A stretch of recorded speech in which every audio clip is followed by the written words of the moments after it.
こんにちは、はっかです。今日はですね、実に7年ぶりに我が家のプリンター買い替えたので、そちらをご紹介していきます。それが、このキヤノン Pixus XK500 というプリンターなんですよ。XK500 はキヤノンのインクジェット複合機の中ではプレミアムフォトモデルっていう位置づけなんですよ。A4 サイズの印刷ができるスキャナー付きの複合機としてはフラッグシップモデルです。ところで皆さん、家にプリンターって置いてますでしょうか？私もですね、最近までプリンターの需要って減ってるんだと思い込んでたんですよ。写真印刷もあまりする人いなくなってきてるでしょうし、年賀状もなかなか出さなくなってきてますよね。ところがですよ、この XK500 買おうと思ったら、品薄でなかなか買えなかったんです。どうやらですね、数年前からリモートワークがかなり普及していることによって、プリンターっていうのがすごい売れてるらしいんですよね。個人的にはですね、リモートワークしてたら、紙の印刷って必要ないんじゃないかなって、プリンターって何に使うのかなって疑問のところはあるんですけど、仕事によっては家でプリンターが必要になるんじゃないかなというところでしょうかね。そこら辺詳しい方いたらぜひ教えていただきたいと思います。で、今日はですね、この XK500 がどのようなプリンター、立ち位置なのか、それと実際の使い勝手、こちらをレビューしていきたいと思います。それでは行ってみましょう。それではまず、この XK500 がどのような立ち位置なのか、こちらをご紹介しましょう。キヤノンのプリンターってすごい種類が多いんですけど、家庭用で一般的なのはやっぱりこれに代表される A4 までの大きさが印刷できてスキャナーがついている、複合機と呼ばれるものですね。その A4 複合機の中で一番性能がいいやつなんですけど、特徴としては写真印刷の画質を高めた6色インクを採用していることで、しかも今までの6色インクと違って XK だけ特別な6色の構成になっているということなんです。で、もう一つはですね、この6色インクのコストが激減したことなんですよ。で、ここにもあるんですけど、このカートリッジが従来の半額以下で買えるようになりました。それが大きく特徴として挙げられるプリンターなんですね。その他には両面印刷ができたりとか、あとはプリンター上で写真のトリミングだったり、色の調整ができるといった、プレミアムモデルらしい特徴は備えてはいます。では、その最大の特徴となるインクについてちょっと掘り下げていきましょう。基本的な知識としては、印刷っていうのは4色必要なんですよね。それが CMYK と、シアン、マゼンタ、イエロー、ブラックの4色が必要です。ちなみにブラックだけ頭文字じゃなくて K って表示されるのは、黒の K ではなくて、キープレートっていう印刷業界の用語。基準となる版のことらしいんですよね。なので4色あれば事足りるはずなんですけど、これ開けてみましょう。はい、ちょっと見えづらいんですけど、ここに6色入ってますね。で、CMYK の4色の他に、まず1つ目は顔料ブラックが入っています。顔料ブラックはですね、主に文字印刷で効果的なんですけど、他のインクは染料なんですよね。で、染料っていうのは紙にインクを染み込ませるっていうタイプ。染め上げるから染料なんですけど、顔料っていうのは紙に染み込まずに上に乗るイメージなんですよ。ちょっと違うんですけど、染料が水彩の絵の具だとしたら、顔料は油絵の具みたいな感じで、上に乗るので黒がはっきりくっきり出るんですよ。そうすると文字の表現っていうのが非常に見やすいくっきりした黒が出るわけですよね。ということで、この顔料ブラックを採用したモデルっていうのは、メーカー問わず非常に多く出ています。そしてもう一色が、この XK シリーズで初めて搭載されたフォトブルーという名前のインクなんですよね。写真って、カメラで撮ると RGB で表現されるじゃないですか。で、RGB の画像を印刷で CMYK に変換しようと思うと、これがなかなか難しいんですよ。特に青の階調表現っていうのが非常に難しいらしくて、でそこをですね、シアンとマゼンタのちょうど中間となるような色、これを作って階調豊かに表現しようというふうに考えられて作られたのがこのフォトブルーらしいんですよね。なのでフォトブルーっていう名前なんですけど、色味としてはですね、ちょっと薄めのパープルっぽいような色になってます。特にキヤノンのカメラで撮影した映像って空が若干紫がかって見えたりとか、肌の赤みが綺麗だったりとか、そういう紫っぽさっていうのがどうしてもあるんですよ。そこがキヤノンの良さではあるんですけどね。でそういった表現をしっかりと印刷でも再現したいなというところで出てきたものだと思います。で XK500 はこの6色なんですけども、下位モデルである XK100 はこのフォトブルーのない5色展開となっています。そしてこのインク、価格が安いのも特徴なんですよ。キヤノンには TS8530 っていうモデルがあって、見た目と機能はこの XK500 に非常にそっくりの兄弟機にも見えるプリンターがあるんですよ。ただ採用しているインクが従来のものなんですよね。で TS8530 で L 版の縁なし印刷の写真。この、キヤノンの写真用紙光沢ゴールドというものを使った場合ですね、1枚あたり 22.1 円のコストがかかります。で、それが XK500 になると1枚あたり 10.8 円となんと半額以下になるんですよ。そのぐらいこのインクの価格っていうのが下がったわけですね。インクのコストを抑えたモデルっていうと、ボトルインクを採用したキヤノンでいうと G といったシリーズがあるんですけど、あっちはですね、主に文章を大量に印刷する人向けなんですよ。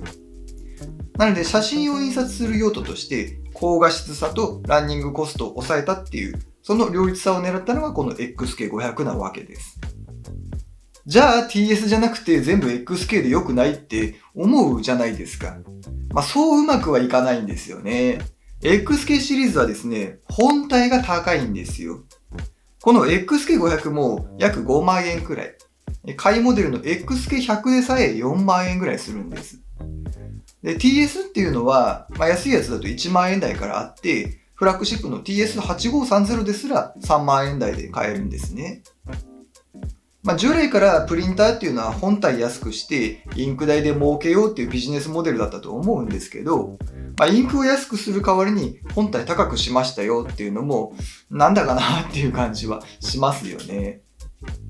結局印刷する枚数、使用頻度、何年使うかっていうことで、お得かどうかっていうのは変わってくるので、悩ましい選択肢になると思います。さて、じゃあ印刷していこうかなと思うんですけど、今や印刷もですね、PC も必要ないですし、USB ケーブルもいらないと。基本的には Wi-Fi でつなぐか、スマホと直接無線でつなぐかっていう形になるかと思います。一応 PC と USB 接続できることはできるんですけど、本体に USB ケーブルついてこないので、そこら辺はご注意ですね。で、スマホに関しては、電源が入って同じネットワーク上にあれば、こちらの純正アプリからとかでも表示はされます。で、スマホ側から画質の設定だったり、用紙の設定だったりっていうのもできるんですけど、一つ注意としては、ここですね。用紙のセッティングが、まず一つは、こちらの下段トレイですね。ここには今、普通紙の A4 サイズ入れてます。文章を常にここから印刷すると考えたときに、じゃあ写真はというと、この後ろ側。ここが開いて、手差しトレイになるんですよ。で、ここをきちんと開けて、用紙をセッティングするんですけど、今 L 版の紙をセットしますね。こう置いて、ここです。これをこう閉めることで、このプリンターが認識してくれるんですよね。はい、この状態でようやく準備完了といったところなんですよ。で、ここできちんとセッティングしてあげないと正しく用紙のサイズ読み込めないので、ここも結構注意なのかなというところなんです。で、スマホから印刷しようと思った時に、一応キヤノンの純正アプリあるんですよね。これが使いづらいんですよ。このキャノンプリントでスマホの写真を印刷しようと思った時にですね、スマホに入ってるはずの写真が全然表示されないんですよ。なのでちゃんと選んで探して印刷っていうのが難しくて、なので私はもっぱらですね、iPhone にもともと入ってる純正の写真アプリ、そこから印刷をかけています。で、いよいよ印刷しようと思うんですけど、じゃあスマホから印刷した時に、どのくらいのスピードで印刷できるのか。一応カタログスペック上は L 版印刷1枚で約10秒らしいんで、すごく速いらしいんですよね。それではスマホから印刷してみようと思うんですけど、純正アプリからでもですね、いろいろ設定できて、QC トレイをリアトレイにしたりとか、メディアタイプ、用紙ですね、写真用紙、光沢ゴールド、こちらを選ぶことができます。で、一応最高画質に設定して、じゃあプリントしてみましょうか。どのぐらい出てくるのか、ノーカットでいきたいと思います。では、プリントをポンと。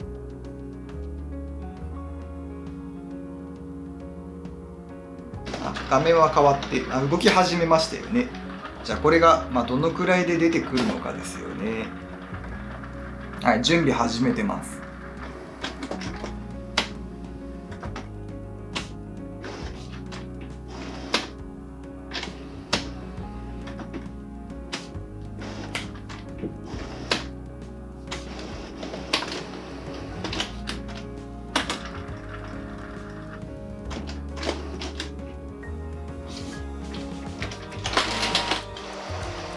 ここですね、自動的に配紙トレイが開くんですよね。これもいいですよね。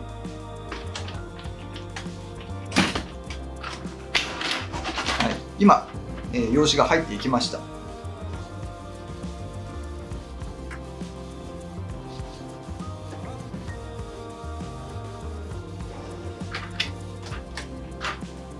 はい、もう終わりましたね。だいぶ早いなという印象です。で、出来上がった写真、印刷、してすぐなので、まだちょっとインクが定着してないんで何とも言えないんですけど、はい、どうでしょうか。遠目に見ると結構似たような色してると思いませんか？若干やっぱりスマホの方が、画面が光ってる分だけ明るいなっていうイメージあるんですけど、ほぼ見た目通りの印刷ができるんですよ。これまたいいですよね。で、初回印刷は結構時間かかってしまいましたけど、2枚目以降はめちゃくちゃ早いです。じゃあ続けて2枚目プリントをしていきましょうか。2枚目はですね、すごく早いんですよ。これポンと今押しました。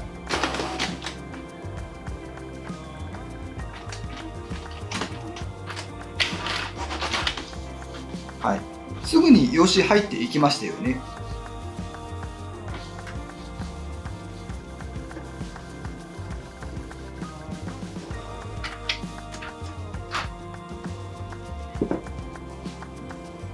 で、出てきた写真がこちらなんですけど、はい、スマホで見るのと、写真見比べても、やっぱり遜色ない色出てますよね。いや、すごい綺麗なんですよ。それじゃあちょっと用紙をチェンジして、次は絵を印刷してみたいと思うんですよね。はい、A4 サイズの写真用紙プレミアムマット、これを用意しました。こうやってセットして、またこれを下げるとですね、ここに表示されるんですね。A4 マットフォトが OK ですということになりました。じゃあプリント押してみますね。はい。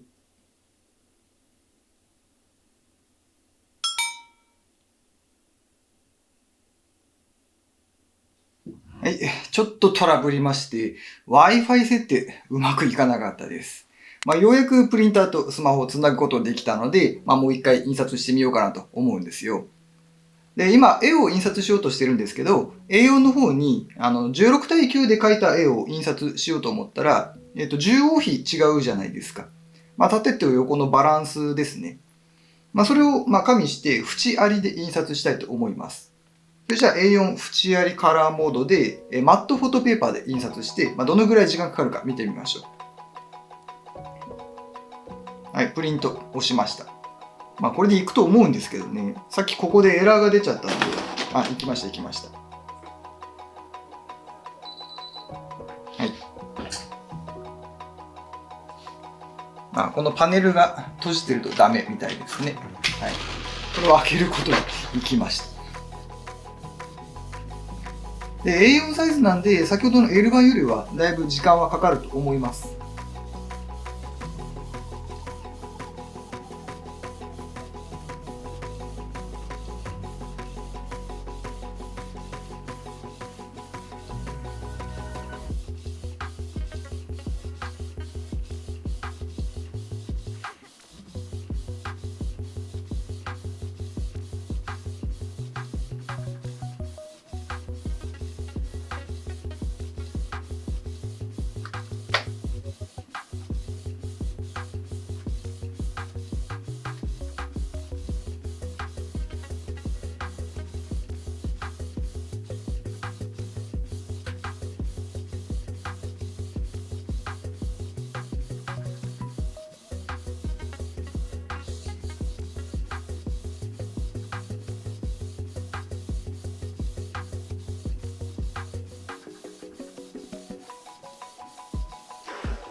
はい、出てきました。どのぐらいかかったかは後でちょっと動画内で測ってみるとして、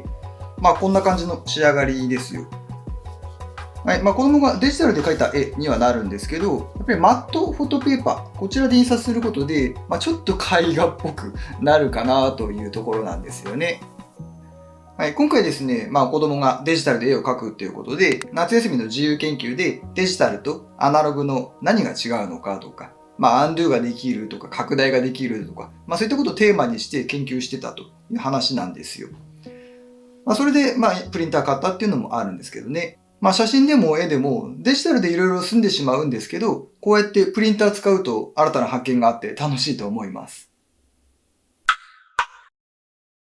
はい、いかがでしたでしょうか。ここまででキヤノンの XK500 いろいろと見てきたわけなんですけど、確かにですね、画質結構いいです。この新色のフォトブルーっていうのがすごくいい仕事してるのかなというふうに感じましたね。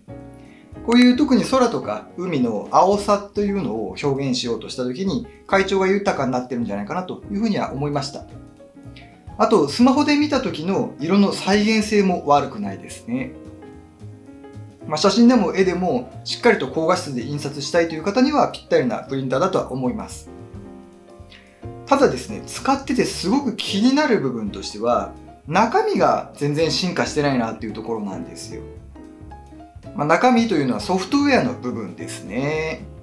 やっぱり動作がすごくもっさりとしてます。何かボタンを押したり、次の画面に遷移するまでにすごく待たされるんですよ。で、Wi-Fi の設定なんかするときも、もう3分とか4分とか待たされることはザラですし、アプリも非常に使いづらいですね。私7年ぶりにこのキヤノンのプリンター買い替えたんですけど、前使ってたプリンターと使い勝手は全く変わらないです。で7年間経って進化が、画質がちょっと良くなった部分と、あとインクが安くなりましたよ程度なんですよ。ただその代わり本体の価格上がってますからね。コストとしてはトータルでは決して下がってないと思うんですよ。そう考えた時にこのプリンターっていうのはちょっと進化が止まってしまってるなというような印象は抱きました。何せよ必要だったので、プリンター買い替えなきゃいけなかったんですけど、画質はいいので多少使い勝手悪くてもそこは仕方ないかなというふうには思います。もし他の機種とか他のメーカーのものを使っている方いらっしゃったら、使い勝手なんかもちょっと教えていただけると嬉しいです。それでは今日はこんなところで終わりたいと思います。よかったらチャンネル登録や高評価もお願いします。ではでは。